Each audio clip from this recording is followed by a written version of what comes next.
Post మార్కెట్కి సంబంధించిన ప్రధాన అంశాలు చర్చించుకుందాం. ముందుగా మిత్రులందరికీ స్వాగతం. ఈరోజు అక్టోబర్ 6వ తారీఖు సోమవారం. మొత్తం మీద ఈరోజు ఇండియన్ మార్కెట్స్ చాలా చక్కగా పాజిటివ్గా బుల్లిష్గా క్లోజ్ అని అయితే కొన్ని ఇంపార్టెంట్ అప్డేట్స్ ఉన్నాయి ఫ్రెండ్స్. ఇక సెక్టర్ పర్ఫార్మెన్స్ అనేది మనం పరిశీలన చేసినట్లయితే హెల్త్ కేర్ ఇండెక్స్ ఈరోజు 1.29% బుల్లిష్గా క్లోజ్ అయింది. Private banks and financial services, bank Nifty, oil and gas ఇవన్నీ కూడా పాజిటివ్గా క్లోజ్ అవగా మీడియా, ఎంటర్టైన్మెంట్, మెటల్స్, కన్స్యూమర్ గుడ్స్లో కొద్దిగా కూల్ ఆఫ్ అనేది జరిగింది. అడ్వాన్స్ డిక్లైన్ రేషియో చార్ట్ అనేది పరిశీలన చేసినట్టయితే నిఫ్టీ 500కి కొద్దిగా డిఫరెంట్గా అనిపిస్తుంది. ఎందుకంటే మార్కెట్స్ అన్నీ కూడా బులిష్లో ఉన్నాయి, బట్ పడిపోతున్న స్టాక్స్ ఎక్కువగా చూపిస్తుంది. ఎండ్ ఆఫ్ ద డే మనకి అడ్వాన్స్గా 239 కంపెనీలు అంటే బులిష్గా, బేరిష్గానేమో 261 కంపెనీ అనేది కనిపిస్తుంది.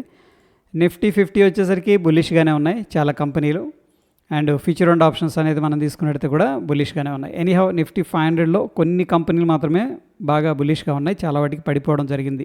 ఈరోజు ఎకనామిక్ క్యాలెండర్లో మనం మార్నింగ్ డిస్కస్ చేసుకున్నాం. ఇండియాకి సంబంధించిన పిఎంఐ డేటా అనేది రిలీజ్ అవుతుందని చెప్పేసి. అయితే రెండు కూడా నెగిటివ్గా రావడం జరిగింది. అంటే కొద్దిగా ప్రీవియస్ డేటాతో కంపేర్ చేసినప్పుడు ఇక్కడ చూడండి, India servicing purchasing managers index so ప్రీవియస్గా మనకి 62.9 ఉంది, బట్ ఈసారి 60.9కి వచ్చిందనమాట. అంటే స్లైట్గా సర్వీసెస్ ఏదైతే ఉందో లైక్ హెల్త్ కేర్ సర్వీసెస్ కానీ, ఐటీ సర్వీసెస్ కానీ ఇవన్నీ కూడా కొద్దిగా డిమాండ్ అనేది తగ్గినట్టు తెలుస్తుంది. బట్ స్టిల్ ఇన్వెస్టర్స్ ఏంటంటే ఆప్టిమిస్టిక్గా పాజిటివ్గానే ఉన్నారు. ఎందుకంటే కంటిన్యూస్గా ఈ యొక్క పర్చేజింగ్ మేనేజర్స్ ఇండెక్స్ డేటా అనేది సర్వీసెస్కి సంబంధించింది అబౌవ్ 60 అనేది కంటిన్యూ అవుతుంది ట్రెండ్. సో ఇక్కడ మనం చూస్తే ప్రీవియస్గా 62.9 ఉండేది, ఈసారి 60.9 అనేది రావడం జరిగింది. ఇక మ్యానుఫ్యాక్చరింగ్ పిఎంఐ డేటా అనేది మనం పరిశీలన చేసినట్టయితే ప్రీవియస్గా 59.3 ఉండేది, ఈసారి 57.7 అనేది వచ్చిందనమాట. అగైన్ కొద్దిగా ఈ యొక్క మ్యానుఫ్యాక్చరింగ్ కూడా స్లైట్గా కూల్ ఆఫ్ అయింది, అంత స్ట్రాంగ్ డిమాండ్ లేదు అనేది తెలుస్తుంది. బట్ స్టిల్ ఎకనామిస్టులు కావచ్చు అండ్ ఇన్వెస్టర్స్ కావచ్చు వీళ్ళందరూ కూడా స్టిల్ బులిష్గా ఆప్టిమిజంగా ఉన్నారు ఇండియా గ్రోత్ మీద. ఈరోజు మెటల్ ఇండెక్స్ అనేది కొద్దిగా ప్రెషర్లోకి వెళ్ళిపోవడం జరిగింది, ముఖ్యంగా టాటా స్టీల్ నుంచి. టాటా స్టీల్ పడిపోవడానికి గల కారణం ఏంటంటే ఒడిశా మైన్స్ డిపార్ట్మెంట్ నుంచి 2,400 కోట్ల రూపాయల విలువ కలిగిన ట్యాక్స్ డిమాండ్ అనేది రావడం జరిగింది. అంటే ఇంత ట్యాక్స్ పే చేయండి అని చెప్పేసి ఒక నోటీస్ వచ్చిందనమాట. అయితే టాటా స్టీల్ మేనేజ్మెంట్ ఏమంటుందంటే ఇది జస్టిఫైడ్ కాదు అని చెప్పేసి చెప్తుంది, ఇది కరెక్ట్ కాదు అని చెప్పేసి అంటుంది. ఎనీహౌ దీన్ని మేము లీగల్గా ఛాలెంజ్ అనేది చేస్తామన్నారు. అందుకని ప్రస్తుతం ఏంటంటే స్టాక్ అనేది అండర్ ప్రెషర్లోకి వెళ్ళిపోవడం జరిగింది. ఎప్పుడైనా సరే ఏదైనా ట్యాక్స్ డిమాండ్ నోటీసెస్ కానీ, జిఎస్టీ నోటీసెస్ ఇటువంటివి రావడం అనేది జరిగిందనుకోండి, షార్ట్ టర్మ్లో దాన్ని ఇన్వెస్టర్స్ కొద్దిగా కాషియస్గా కన్సర్న్ తీసుకొని ప్రాఫిట్ బుకింగ్ చేయడం లేదా సెల్ ఆఫ్ చేయడం అనేది జరుగుతూ ఉంటుంది. ఎనీహౌ ఈరోజు అయితే దగ్గర 2% దాకా నెగిటివ్గా ట్రేడ్ అయింది. సో ఈ ఛాలెంజ్ ఎలా అవుట్పుట్ వస్తుంది అనేది వెరీ ఇంపార్టెంట్. ఒకవేళ టాటా స్టీలు వాళ్ళకి ఫేవర్గా వచ్చిందంటే స్టాక్ అనేది పాజిటివ్గా రియాక్ట్ అవుతుంది. లేదు పే చేయాలి ట్యాక్స్ లేదా దీంట్లో ఎంతో కొంత అని చెప్పేసి అన్నారనుకోండి, డెఫినెట్గా ఏంటంటే షార్ట్ టర్మ్లో ప్రెషర్ ఉండే అవకాశం ఉంటుంది. లాస్ట్ 6 monthsలో నాయికా షేర్స్ ఏకంగా 48% ర్యాలీ అనేది కనబర్చాయి. ఈరోజు చూసుకున్నట్టయితే 6% పాజిటివ్గా ట్రేడ్ అయ్యాయి. దీనికి గల కారణం ఏంటంటే నాయికా Q2 బిజినెస్ అప్డేట్ అనేది చేసింది. ఆ అప్డేట్లో వీళ్ళు గ్రాస్ మర్చెండైజ్ వాల్యూ GMV అంటాం, అది 30 రేంజెస్కి అనేది చేంజ్ అయిందని చెప్పేసి చెప్పారు. ప్రీవియస్గా 20 రేంజ్ అలా ఉందన్నమాట. సో ఈ యొక్క గ్రోత్ అనేది ముఖ్యంగా ఫ్యాషన్ సెగ్మెంట్ నుంచి కనిపిస్తూ ఉంది. కోర్స్ బ్యూటీ వర్టికల్స్ కూడా స్ట్రాంగ్గా ముందుకు వెళుతూ ఉన్నాయి. ఎప్పుడైతే ఈ యొక్క బిజినెస్ అప్డేట్ అనేది పాజిటివ్గా ఇచ్చారో నాయికా షేర్స్ అనేది పాజిటివ్గా అయితే ఈరోజు ట్రేడ్ అయ్యాయి. ఈరోజు ఐటీ సెక్టర్ అనేది పాజిటివ్గా అయితే ట్రేడ్ అయింది. దీనికి గల కారణం ఏంటంటే యూఎస్లో నిన్నటి రోజున టెక్ కంపెనీస్ అనేది చాలా స్ట్రాంగ్గా ర్యాలీ అయ్యాయి. ఈ విషయాన్ని మనం ప్రీ మార్కెట్ రిపోర్ట్లో ప్రస్తావించుకున్నాం. At the same time results season అనేది కూడా వస్తూ ఉంది. సో రిజల్ట్స్కి ముందు ఈ విధంగా ర్యాలీ అవుతుంది అంటే డెఫినెట్గా ఏంటంటే ఇన్వెస్టర్స్ పాజిటివ్ అవుట్కమ్ అనేది ఎక్స్పెక్ట్ చేస్తూ ఉన్నారు. అట్లీస్ట్ ఏంటంటే ఒక పాజిటివ్ కామెంటరీ మేనేజ్మెంట్ నుంచి కూడా వాళ్ళు వినాలని చెప్పేసి ఒక పాజిటివ్గా అయితే ఉన్నట్టు తెలుస్తుంది. ఎనీహౌ ఫ్రెండ్స్, ప్రస్తుతానికి రిజల్ట్స్ సీజన్ అనేది ప్రస్తుతం ఐటీ సెక్టార్ని అయితే డ్రైవ్ చేస్తూ ఉంది. వోడాఫోన్ ఐడియా షేర్స్ ఈరోజు ప్రెషర్లో ట్రేడ్ అయ్యాయి. దీనికి గల కారణం ఏంటంటే ప్రీవియస్గా డాట్ అనేది 5,606 కోట్లు డిమాండ్ అనేది ఉంది, ఓకే పే చేయమని చెప్పేసి. బట్ వీళ్ళు ఏంటంటే దానికి సంబంధించి దాన్ని క్యాన్సిల్ చేయండి, దాన్ని తీసివేయండి అని చెప్పేసి కోర్టులో పిటిషన్ వేయడం జరిగింది. సుప్రీంకోర్టు ఏంటంటే ప్రస్తుతానికి ఈ యొక్క దీన్ని వాయిదా వేయటం అనేది జరిగిందనమాట. అక్టోబర్ 13కి ప్రస్తుతం ఈ స్టాక్ అనేది అండర్ ప్రెషర్లో ఉంది. సో ఎప్పుడైతే ఈ యొక్క సుప్రీంకోర్టు ఏ విధంగా డెసిషన్ తీసుకుంటుంది అన్న దాన్ని బట్టి వోడాఫోన్ భవిష్యత్ అనేది ప్రాబబ్లీ నిర్ణయించబడుతుంది. ఒకవేళ పాజిటివ్గా మీరు ఎటువంటి డ్యూస్ కట్టక్కర్లేదంటే ఇది short term two long term ఏంటంటే కొద్దిగా బుల్లిష్గా మనం కన్సిడర్ చేసుకోవచ్చు. Aditya Birla life style shares వచ్చేసరికి ఈరోజు 10% దాకా పాజిటివ్గా ట్రేడ్ అయ్యాయి. దీనికి గల కారణం ఏంటంటే ఫ్లిప్కార్ట్ 6% స్టేక్ అనేది అంటే దగ్గర 950 కోట్ల రూపాయల విలువ కలిగిన షేర్స్ అనేది ఎగ్జిట్ అయినట్టు తెలుస్తుంది. సమ్టైమ్స్ ఏంటంటే ఈ యొక్క ఎగ్జిట్ అనేది లిక్విడిటీని పెంచుతుంది. ఎట్ ద సేమ్ టైం ఒకవేళ అవతల ఆపోజిట్ పార్టీస్ వెరీ స్ట్రాంగ్గా దీన్ని అక్యుములేట్ చేసుకోవాలి అని చెప్పేసి ఉన్నారనుకోండి, డెఫినెట్గా అది పాజిటివ్గా మార్కెట్ అనేది కన్సిడర్ చేసుకోవడం జరుగుతుంది. ఎనీహౌ ఈరోజు అయితే ఈ యొక్క పర్టికులర్ స్టాక్ అనేది పాజిటివ్గా రియాక్ట్ అయింది. ఎలీ లిల్లీ ఈ కంపెనీ ఇండియాలో $1 బిలియన్ అనేది ఇన్వెస్ట్ చేయాలని చెప్పేసి చేస్తామని చెప్పేసి ప్రకటించడం జరిగింది. ఇది చాలా పెద్ద న్యూస్ అనమాట, ముఖ్యంగా ఫార్మా సెక్టార్కి. అయితే ఇది ప్రపంచంలోనే టాప్ డ్రగ్ మ్యానుఫ్యాక్చరర్ అని చెప్పేసి చెప్పొచ్చు.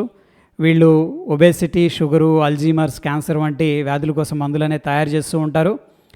రీసెంట్గా మౌంజారో అనే వెయిట్ లాస్ మందును కూడా భారత్లో అయితే రిలీజ్ చేసింది. అయితే ఫ్రెండ్స్ వీళ్ళకి ఏంటంటే ఇండియాలో మ్యానుఫ్యాక్చరింగ్ యూనిట్స్ ఎటువంటివి లేవన్నమాట.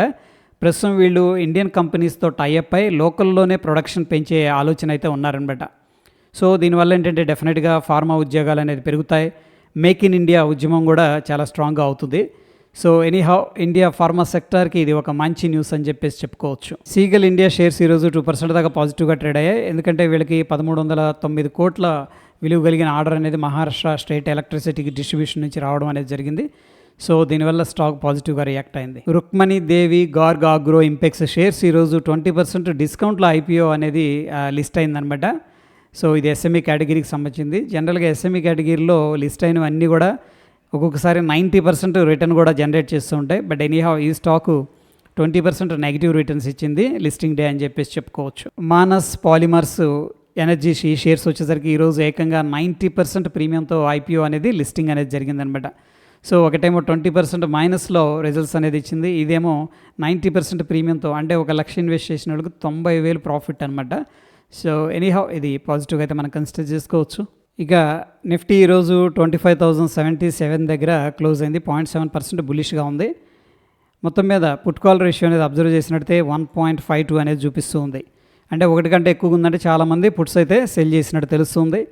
బ్యాంక్ నిఫ్టీ విషయానికి వచ్చేసరికి పుట్ కాల్ రేషియో 1.1 ఉంది, అంటే బులిష్గా ఉంది ప్రస్తుతానికి. సెన్సెక్స్ విషయానికి వచ్చేసరికి పుట్ కాల్ రేషియో అనేది 1.3, 1 కంటే ఎక్కువగా ఉంది కాబట్టి బులిష్గా మనం కన్సిడర్ చేసుకోవచ్చు. So Sensex, Nifty, bank Nifty అన్నింటిలో కూడా చాలామంది పుట్స్ అయితే సేల్ చేశారు.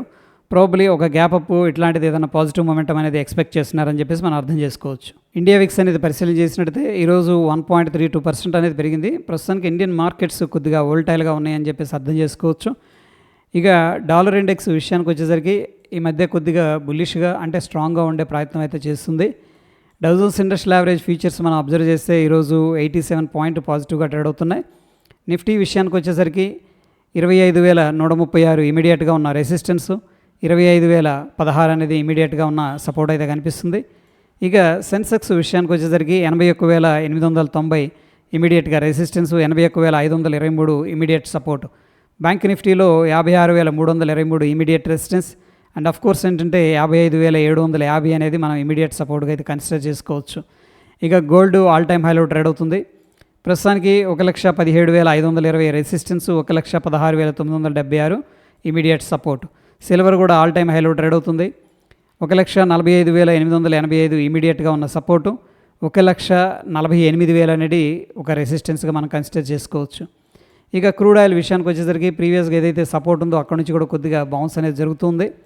ఎనీహౌ మనకి ఇమీడియట్గా ఉన్న అప్సైడ్ రెసిస్టెన్స్ 5,596, ఇమీడియట్గా ఉన్న సపోర్టు 5,423. ఇక natural gas immediate resistance 318, immediate support 301 కనిపిస్తుంది.